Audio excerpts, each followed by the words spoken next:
அனைவருக்கும் என்னுடைய அன்பான மாலை வணக்கம்.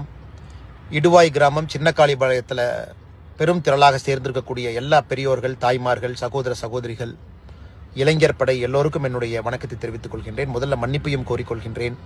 என்று உங்களோடு இருக்க வேண்டும் என்கின்ற பெரிய ஆசை, உங்களோடு சேர்ந்து போராட வேண்டும் என்கின்ற பெரிய ஆசை. காவல்துறை அனுமதி மறுப்பை நீங்கள் பார்த்துருக்கிறீங்க. அதனால் நம்முடைய மாவட்ட தலைவர் அவர்கள் அந்த அனுமதி மறுப்பை எதிர்த்து நீதியை பெற்று கோர்ட் மூலமாக மறுபடியும் ஆர்ப்பாட்டத்தை நடத்துவதாக எனக்கு சொல்லியிருந்தார்கள். அதன் காரணமாக டெல்லியில் ஒரு கட்சி நிகழ்ச்சிக்காக வந்துவிட்டேன்.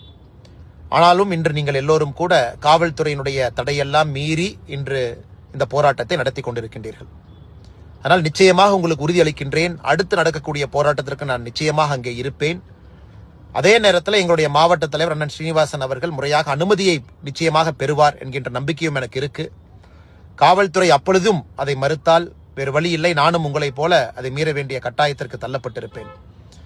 காரணம், ஜனநாயக முறையில் அறரீதியில் நடக்கக்கூடிய போராட்டம். எந்த விதத்திலும் கூட இந்த ஊர் பகுதியில் திருப்பூர் மாநகராட்சியினுடைய குப்பை கழிவுகளை கொண்டு வந்து கொட்டுவதற்கு யாருக்குமே இங்கே அதிகாரம் இல்லை. இருந்தும் திருப்பூரில் வரக்கூடிய குப்பை கழிவுகள் எல்லாம் கூட அங்கேயே திட மேலாண்மையாக அதை வரைமுறைப்படுத்துவதற்காக கிட்டத்தட்ட 28 MCC இருக்கு.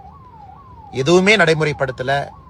இந்த குப்பை அகற்றப்படுவதில் ஒரு பெரிய லஞ்ச சாம்ராஜ்யத்தையே திருப்பூரினுடைய மாநகராட்சி நடத்தி கொண்டிருக்கின்றார்கள்.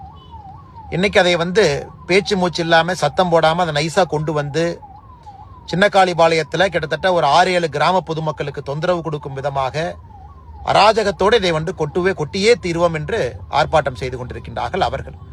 அதை எதிர்த்து ஜனநாயக ரீதியில் நாம் ஆர்ப்பாட்டம் செய்து கொண்டிருக்கின்றோம். அதனால் கவலையை விடுங்க, உங்களோடு எப்பொழுதும் நாங்கள் இருப்போம். அப்படி அவங்க குப்பையை கொட்ட முடியாது. காரணம், PAP வாய்க்கால் ஒரு பக்கம் போகுது, குப்பை எங்கே கொட்டுவோம் என்று சொல்கின்றாங்களோ இப்பதான் அதுக்கு பக்கத்தில் 1500 ஏழை எளிய மக்களுக்கான வீட்டு வசதி இப்பதான் வந்திருக்கு. அவர்களுக்கு பிரச்சனை. இளைஞர்கள் இதை இப்பதான் விளையாட்டு மைதானமாக பயன்படுத்தி கொண்டிருக்கின்றார்கள், அவர்களுக்கு பிரச்சனை. இங்க மூங்கில் பூங்கா இருக்கு, அறிவியல் பூங்கா இருக்கு, எல்லோருக்குமே பிரச்சனை ஏற்படுத்தக்கூடிய இடமாக தேர்வு செய்யறாங்க. அதுவும் இந்த இடமே மாநகராட்சியினுடைய பெயர்ல கூட இல்லை.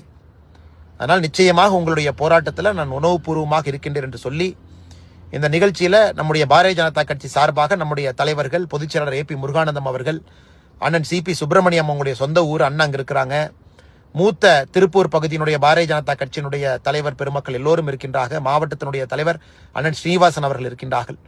எல்லோரும் உங்களுக்கு அரணாக இருப்பார்கள்.